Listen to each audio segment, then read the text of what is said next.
السلام علیکم ورحمۃ اللہ وبرکاتہ۔ امید کرتا ہوں آپ سبھی ساتھی خیر و عافیت سے ہوں گے اور محنت کے ساتھ اپنا نورانی قاعدہ سیکھ رہے ہوں گے۔ تو اسی کے ساتھ ہم نے پچھلے تختی میں مشدد کا جو سبق ہے، یعنی کہ تشدید کا سبق جو ہے، معاف کیجیے گا، تشدید کا سبق جو ہے وہ مکمل کیا۔ اب اسی کے ساتھ ہم آج تختی نمبر 14 شروع کرنے جا رہے ہیں۔ تو میں آپ کو پہلے ہی بتا دوں کہ یہ تختی نمبر 14 جو ہے، آپ پچھلی جو تختی آپ نے پڑھ لی اس کے مقابلے میں کافی زیادہ کمپلیکیٹڈ ہے، یعنی کہ تھوڑا مشکل ہے۔ تو اسی لیے آپ دھیان سے سنیے گا۔ مشکل کوئی بھی چیز نہیں ہوتی، بس جب آپ دھیان نہیں رکھیں گے تو تبھی آپ کو مشکل لگے گی۔ لہٰذا اگر آپ دھیان سے سنیں گے اور دھیان سے سمجھیں گے تو میں جو آپ کو ان میں پوائنٹ بتانے والا ہوں ان کو اگر آپ دھیان سے نوٹ کریں گے تو آپ کو مشکل نہیں ہوگی۔ تو خیر، شروع کرتے ہیں ہم تعوذ اور تسمیہ کے ساتھ۔ تو آپ میرے ساتھ ساتھ پڑھیے، شروع کیجئے۔ اعوذ باللہ من الشیطان الرجیم، بسم اللہ الرحمن الرحیم۔ تختی نمبر 14، را کے قاعدے۔ کیا مطلب ہے؟ تختی نمبر 14 جو ہے وہ را کے قاعدے، یعنی کہ اس تختی میں ہم را کے قاعدے پڑھیں گے، یعنی کہ را کن صورتوں میں پر ہوتی ہے، کن صورتوں میں باریک ہوتی ہے۔ تو سب سے پہلے اوپر کی تاریخ دیکھیے آپ، حرکت والی را کو رائے متحرکہ کہتے ہیں، یعنی کہ حرکت والی راہ سے مراد یہ ہے کہ جس راہ پر زبر زیر پیش ہو اس کو حرکت والی راہ کہتے ہیں، یعنی کہ اسے رائے متحرکہ کہتے ہیں۔ پھر جزم والی راہ کو رائے ساکنہ کہتے ہیں، یعنی کہ جیسے جزم والی راہ، یہ آپ دیکھ سکتے ہیں، ایک منٹ، یہ دیکھیے آپ، یہ ہے رائے ساکنہ، اس کو کیا کہتے ہیں؟ جزم والی راہ کو رائے ساکنہ کہتے ہیں، ٹھیک ہے۔ تو اور تشدید والی راہ کو رائے مشددہ کہتے ہیں۔ کیا کہتے ہیں؟ تشدید والی راہ کو رائے مشددہ، ٹھیک ہے۔ تو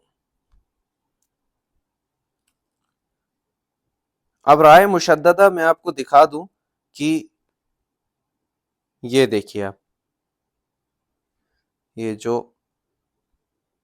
راہ ہے یہ رائے مشددہ کہلاتی ہے۔ آپ معاف کیجئے گا، میرا تھوڑا وہ بتانے کے ٹائم پہ تھوڑا کنسنٹریٹ ہٹنے کی وجہ سے اسکرین یہاں وہاں ہو رہی ہے، اس کے لیے میں بہت بہت معذرت چاہتا ہوں۔ خیر، ہم نے کیا پڑھا اوپر؟ زبر والی راہ کو رائے حرکت والی راہ کو رائے متحرکہ کہتے ہیں، جزم والی راہ کو رائے ساکنہ کہتے ہیں، اور تشدید والی راہ کو رائے مشددہ کہتے ہیں۔ تفصیل ہدایت نمبر 14 میں ہے، یعنی کہ آگے جو نورانی قاعدے میں بہت ساری تفصیلیں بتائی گئی ہیں، تو خیر وہ آپ کو دکھانے کی ضرورت نہیں ہے کیونکہ آپ کو زیادہ لمبا محسوس ہوگا۔ میں آپ کو اورلی بتا دیتا ہوں جو کہ یہ ہے، ان مثالوں میں جو ہے وہ را کو پر پڑھیں گے، جو یہاں تک ہے، یہاں تک، ٹھیک ہے۔ وہ کیوں پڑھیں گے، کس لیے پڑھیں گے، میں آپ کو بتاتے چلتا ہوں۔ جیسے کہ ہم نے ابھی پڑھا، حرکت والی راہ کو رائے متحرکہ کہتے ہیں، جزم والی راہ کو رائے ساکنہ کہتے ہیں، اور تشدید والی راہ کو رائے مشددہ کہتے ہیں۔ تو اسی کے حساب سے جب راہ پر ہوگی تو اس کی 5 صورتیں ہیں، یعنی کہ اگر راہ پر ہے تو اس کی 5 صورتیں ہیں، یعنی کہ راہ 5 صورتوں میں پر ہوگی۔ پہلے نمبر 1، راہ پر زبر یا پیش ہو، ٹھیک ہے، راہ پر زبر یا پیش ہو تو راہ پر ہوگی۔ نمبر 2، رائے ساکنہ سے پہلے زبر یا پیش ہوگی۔ میں نے بتا دیا رائے ساکنہ کسے کہتے ہیں، جو کہ آپ نے یہ دیکھ لیا، اور راہ پر زبر ہو تو پر ہوگی، تو یہ بھی آپ کو 2 نمبر آپ نے پوائنٹ نوٹ کر لیا۔ راہ پر زبر یا پیش ہو تو راہ پر ہوگی۔ نمبر 2، رائے ساکنہ سے پہلے زبر یا پیش ہو تو راہ پر ہوگی۔ اب ہے نمبر 3، رائے ساکنہ سے پہلے زیر ہو، ٹھیک ہے، رائے ساکنہ سے پہلے زیر ہو اور اس کے بعد اسی کلمے میں حروف مستعلیہ میں سے کوئی حرف آ جائے، ٹھیک ہے، اگر رائے ساکنہ سے پہلے زیر ہے اس کے بعد اسی کلمے میں حروف مستعلیہ میں سے کوئی حرف آ جائے، تو حروف مستعلیہ آپ سوچ رہے ہیں کون کون سے ہیں، تو وہ حروف مستعلیہ جو ہے وہ 5 حرف ہے۔ وہ کون کون سے ہیں؟ جیسے جو سمجھ لیجئے آپ مثال کے طور پر 5 حرف، یہ 7 حرف ہیں موٹے موٹے، جیسے کہ خ، صاد، ضاد، طا، ظا، غین اور قاف، جن کا مجموعہ خص ضغط قض ہے، یعنی کہ خص ضغط قض ہے، ٹھیک ہے، یہ اس کا مجموعہ بتایا گیا ہے تاکہ آسانی سے یاد رہے۔ تو خیر 7 حرف آپ نوٹ کر لیجئے، خ، صاد، ضاد، طا، ظا، غین اور قاف۔ رائے ساکنہ کے بعد حروف مستعلیہ میں سے کوئی بھی حرف آ جائے تو را جو ہے وہ پر ہوگی، ٹھیک ہے، بھلے ہی اس سے پہلے زیر ہو گئے 3 نمبر۔ اب ہے چوتھا نمبر، را کس صورت میں پر ہوگی؟ جیسے کہ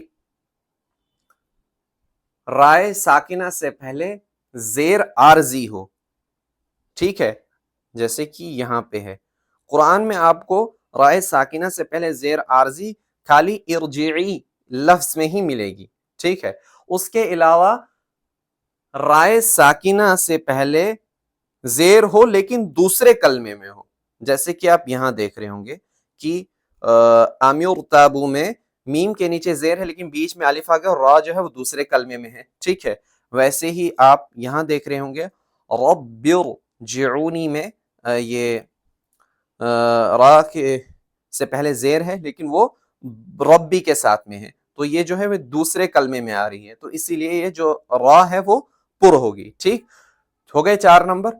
اب جو ہے را مشدد ہو اور اس کے اوپر زبر یا پیش ہو تو را پر ہوگی، جیسے کہ زبر یا پیش کی مثال آپ یہ لے لیجئے اور یہ لے لیجئے، ٹھیک ہے، را مشدد کے اوپر زبر یا پیش ہو تو را مشدد پر ہوگی۔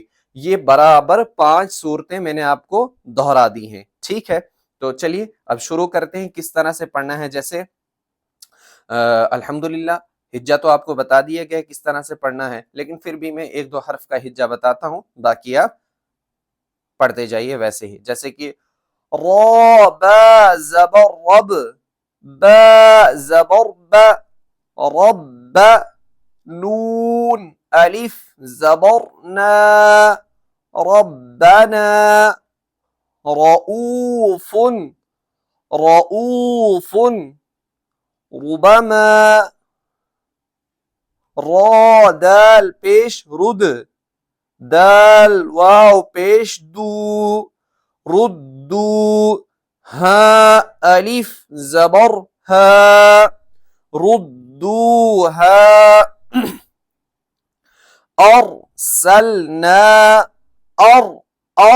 ارسلنا، قرآن، يغررك، يغررك، ررك، يغررك، مرصادا، جیسے کہ میم را زیر مر، پہلے تو یہ مر ہی پڑھی جائے گی لیکن جب صاد لگ جائے گا تو پھر یہ پر ہو جائے گی، جیسے کہ میم را زیر مر، صاد الف زبر صا، مر، مر، مر، مر، پھر پر پڑھنا آپ نے، سن رہے ہیں آپ، مر صادن، مر صادن، دال دو زبر دن، مر صادن، ٹھیک ہے، فرقتن، فا را زیر فر،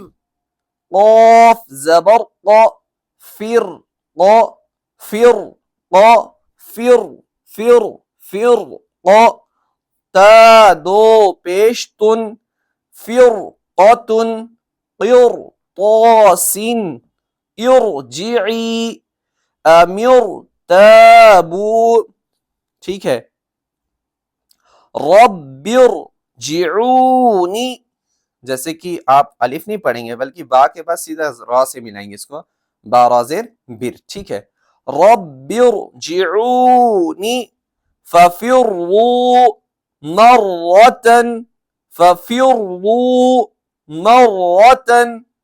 ٹھیک ہے. تو اب ہم وہ مثالیں پڑھنے جا رہے ہیں جن میں را جو ہے وہ باریک ہوگی. جیسے کہ را جو ہے وہ 4 صورتوں میں باریک ہوگی. نمبر 1، را کے نیچے زیر ہو تو را باریک ہوگی. را ساکنہ سے پہلے زیر ہو تو را باریک ہوگی. اور اگر را مشدد ہے تو اس کے نیچے زیر ہو تو را باریک ہوگی. اور اس کی چوتھی صورت یہ ہے کہ رائے ساکنہ سے پہلے یائے ساکنہ ہو. دھیان سے سنیے، رائے ساکنہ سے پہلے یائے ساکنہ ہو تو اس صورت میں چاہے پھر اس سے پہلے زبر ہو، زیر ہو، پیش ہو، کچھ بھی ہو، تو را ہر حالت میں باریک ہی ہوگی. جیسے کہ آپ یہاں دیکھ رہے ہوں گے کہ را ساکین ہے اور اس سے پہلے یا ساکین ہے، لیکن خا کے اوپر زبر ہے، لیکن پھر بھی ہم اس کو خیر پڑھیں گے. ٹھیک ہے. ویسے ہی را کے نیچے زیر ہے. نمبر 1 والی مثال، را باریک ہوگی. رائے ساکنہ سے پہلے زیر ہے، را باریک ہوگی. نمبر 2 مثال، رائے مشدد ہے، اس کے نیچے زیر ہے تو را باریک ہوگی. اور یہ آگئی چوتھی مثال، را ساکین ہے، اس سے پہلے یا ساکین ہو، پھر چاہے اس سے پہلے زبر ہو یا زیر ہو تو را ہر حالت میں جو ہے وہ باریک ہی ہوگی. خیر پڑھتے ہیں. رجال ریماحکم، ریماحکم، امرت منہمر، امرت منہمر، من شر، من شر ذریۃ. اب آپ یہاں پہ دیکھ رہے ہوں گے کہ اس کا ہجہ کس طرح سے کریں گے. یہ تھوڑا ڈیفیکلٹ لگ رہا ہے، مشکل لگ رہا ہے. تو اس کا ہجہ اس طرح سے ہوگا کہ قرآن پاک میں آپ دیکھیں گے کہ بہت ساری جگہ پہ ڈبل ڈبل تشدید ساتھ میں آ جاتی ہے. تو اس کا ہجہ اس طرح سے کریں گے آپ، جیسے کہ ذال را پیش ذر، ذر، را زیر ری، ذری نہیں، بلکہ معاف کیجئے گا میرے دماغ سے نکل گیا. خیر میں دوبارہ سے آپ کو سمجھاتا ہوں. ذال را پیش ذر، را یا زیر ری، ذری، ذری، یا زبر یا، ذری، ذری. اب آپ سوچ رہے ہوں گے کہ میں نے پہلے ذال را پیش ذر پڑھا، وہ تو پر پڑھا، اس کے بعد پھر میں نے جب اس کو آگے والے کے ساتھ ملایا تو پھر میں نے کھینچ دیا، تو یہ کیا مسئلہ ہے؟ تو میں نے کہا تھا کہ جب فرسٹ ٹائم میں تشدید پڑھی جاتی ہے تو وہ کیا بن جاتی ہے؟ جزم بن جاتی ہے. تو اس صورت میں ابھی یہ جو ہے وہ پر ہی پڑھی جاتی. ٹھیک ہے. تو جب اس پہ مشدد لگ گئی تو اب یہ زیر وہ جو ہے اس کی باریک پڑھی جا رہی ہے. لیکن آپ سوچ رہے ہیں زیر تو خیر باریک پڑھی، لیکن اسے کھینچا کیوں؟ تو آپ دھیان کیجئے گا کہ جب ہم اگلی والی تشدید پڑھیں گے تو وہاں پہ اس سے پہلے جو ہے وہ پہلی جو تشدید ہے وہ جزم بن جائے گی پہلی صورت میں. پھر جب اس پہ زبر لگے گی پھر وہ تشدید بنے گی. تو رائے ساکنہ سے پہلے زیر ہو تو کیا ہوگا؟ نہیں، یا ساکن، معاف کیجئے گا، یا ساکنہ سے پہلے زیر ہو تو یا مدہ ہوگا. ہم نے یہ قاعدہ تختی نمبر 4 میں پڑھا ہے. تو اسی لیے بہت دھیان سے ان چیزوں کو پڑھنا ہوتا ہے. ٹھیک ہے.